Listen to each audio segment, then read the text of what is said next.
Space X satellites internet signals ఇస్తాయి, phone signals ఇస్తాయి. అట్లాగే మనకు కావాల్సినటువంటి శాటిలైట్ల ద్వారా ఏ సేవలో అది.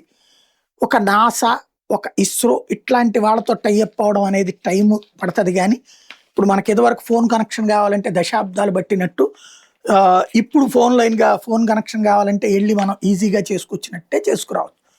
ఇప్పుడు చూస్తే స్పేస్ ఎక్స్ ఆ ప్రైవేటు సంస్థ ఆ సేవల్ని సద్వినియోగం చేసుకుంటుంది.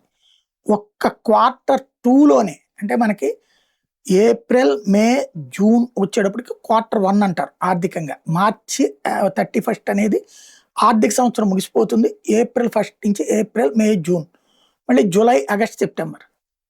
ఇప్పుడు Q2కి వచ్చేటప్పటికి $7.8 బిలియన్ రెవెన్యూ స్పేస్ ఎక్స్ సాధించింది 2020లోనే.